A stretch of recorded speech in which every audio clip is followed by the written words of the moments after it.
So I guess really without any further ado, should we just dive into what the people want to see? Which biome are we looking at first? I'm actually going to start with a caveat that, yes, we are looking at a developer build. So you may spot a few bugs, some broken things. Hopefully the game doesn't crash on us. But yeah. Let's have fun with them. So we're actually in the swamp right now. The swamp is on the bottom east of the map, the southern eastern side. It connects our jungle to the ocean, which is connected to our tropical coast. And with that comes all these amazing, sapphire emeraldy blue waterways that you get, and all these epic mangrove rooty trees. It gives you an absolute ton of different gameplay of do you want to take the waterway, or do you want to take the roads. There's even some really cool wooden walkways that we actually found in reference. They're like touristy spots that obviously our team took and turned them into cool routes to drive a car on. Yeah, it's an incredible space. In terms of gameplay, we've never had a place like this before. There's so much water. It's so wet. It really makes for some really interesting vehicle choices, depending on which mode you're playing. And I think especially in Eliminator, you need to make sure you've picked the exact right car for this one, or you could get really caught out, because a car with a high ride height can just power through all of this water. All the water is drivable in all of the cars. There's no bits where you'll get completely blocked or reset. So me trying to go through with a little three-wheeler ain't going to get me stuck or anything. That is exactly right, Charlie. You want to have nice high ride height, and you'll be able to plow straight through all this and beat everybody in Eliminator. Perfect. That's the dream. So I have to ask then, why did you choose the biome? Is there any specific reasons why you wanted to either include swamp or maybe even show it off first today?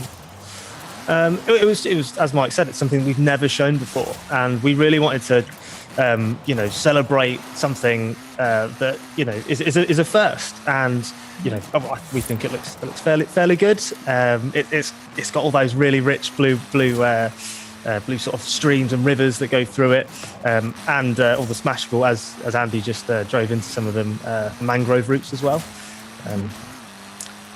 But as I said, it does connect our tropical coast into the jungle. So if you are coming off of that, you'll have to career your way through all of these winding little rivers or roads to get onto that as well. Yeah, we saw a little bit there as Andy drove through it, and we will see it again in just a second. I think the water in here is just so beautiful. The colour of it is just feels so tropical and gorgeous. We noticed when we looked at lots of reference, there are obviously tons of different colours of water as you get different sediment, and this being a Horizon game, we really wanted to celebrate the beauty, so and make it feel like a swamp you really want to go to. Which is I've always wanted to go to a swamp, and I was wondering if there's an ogre in this one, but if not, I suppose it'd be fine. Is there anything else around in the swamp that players can expect? Yes, we've got little settlements. There's little rural farmlands sort of connecting it up, to break up some of that water. So there's lots of interest. I think there's even some wild dogs floating around, well, not floating, running around. But yeah, I think we're actually going to start driving into the jungle now as well. Oh, perfect. So we're going to connect straight into the next biome, are we? Yes.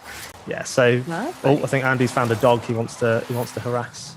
Is it floating? leave him alone, Andy. Don't be mean to the dog.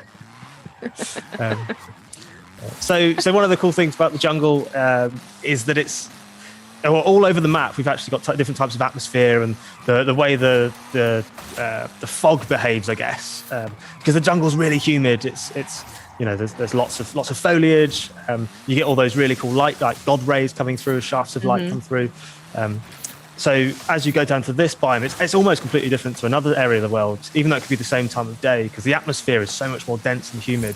And it makes for these really cool gameplay moments of, punching through to this really mysterious bit of the game, and then straight out into a farmlandy bit. So it's a moment of calm as you drive through, and then back into the cool jungle bit as well.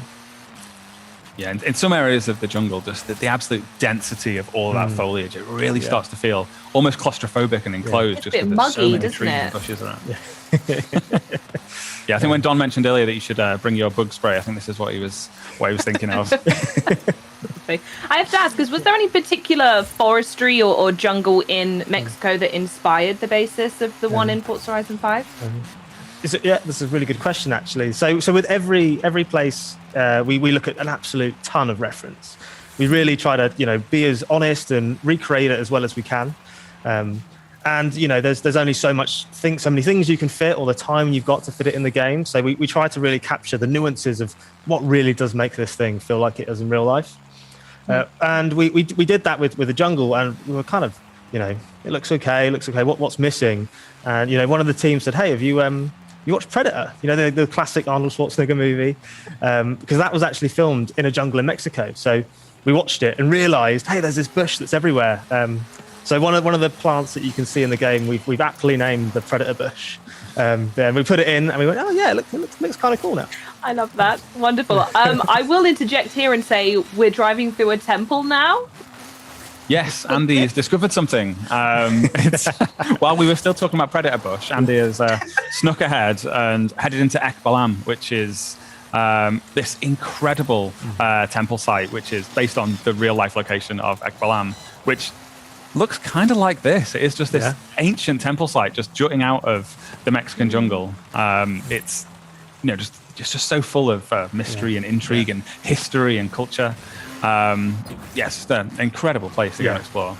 It really is just so cool being able to come out of the thick jungle and just see all these amazing temples. We've got a few scattered around. We won't touch them just yet. We'll surprise you with some more later on.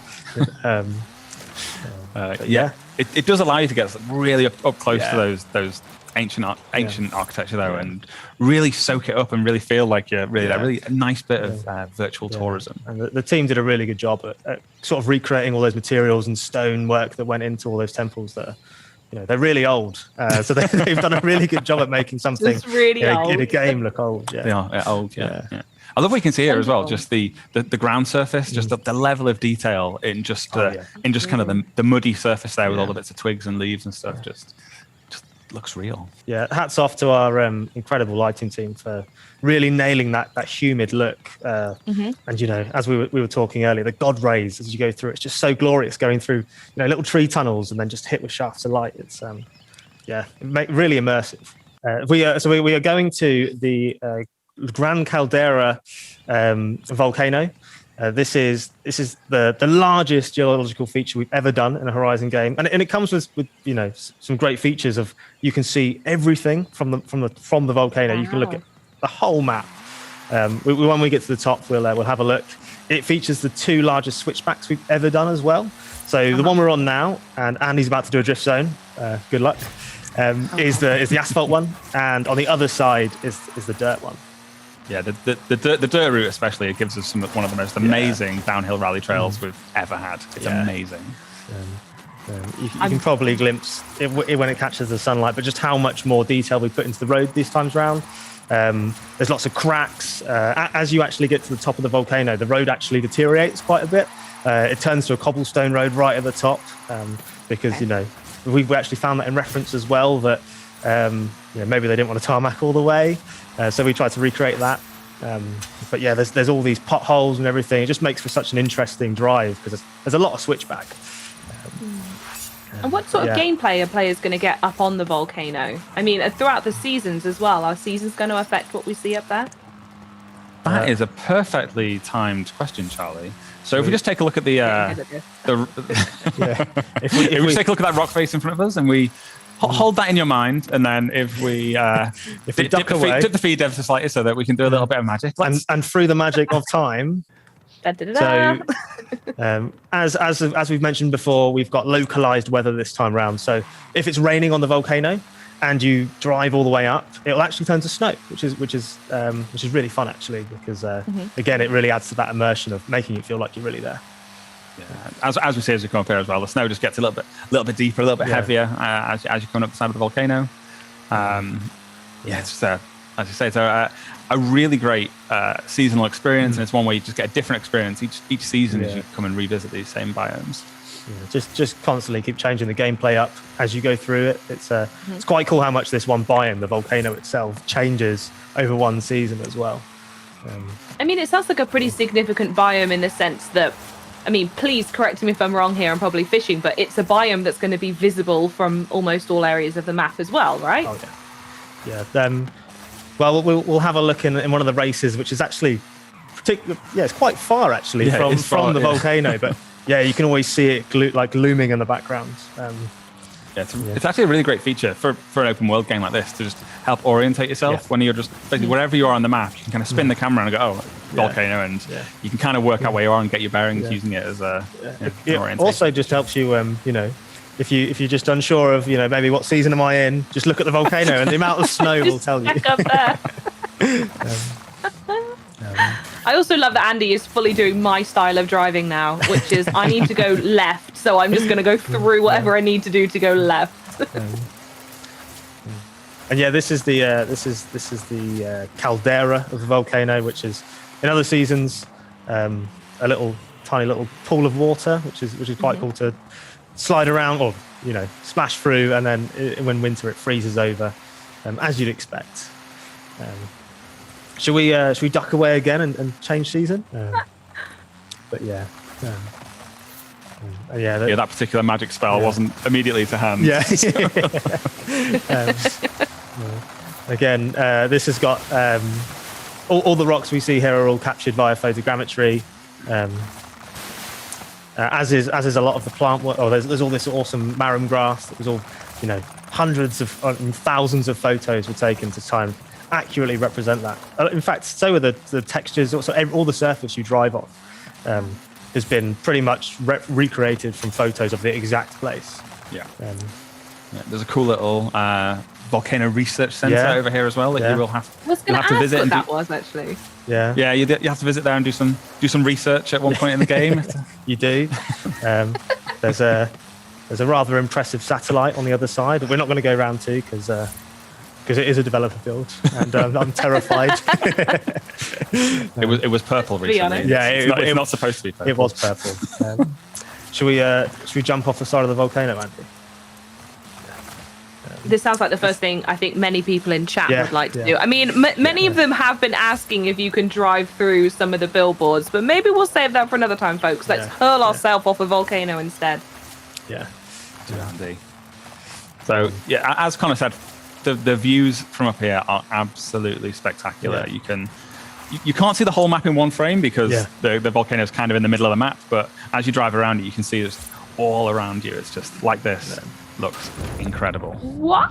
And now we're going to cruelly steal away. So no pressure, Andy.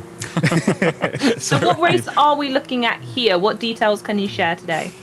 So this is the Emerald Circuit. It's a road race and an asphalt race. It's really cool, and we've picked it because it straddles two of our biomes. So right now we are in the living desert, where you can see all these awesome cactuses and rocky formations.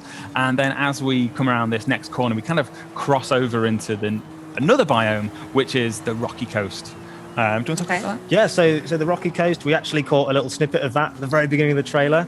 That awesome rock art that we have, we've taken from Kavos and Lucas. It's ours now. It's ours.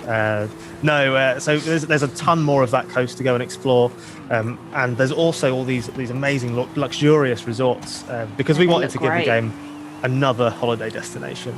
And there's golf courses. There's all these nice luxury chalets to go and explore and totally trash the gardens. Make a nuisance of yourself. And we did see just a second ago as well that volcano you mentioned as well was looming in the distance.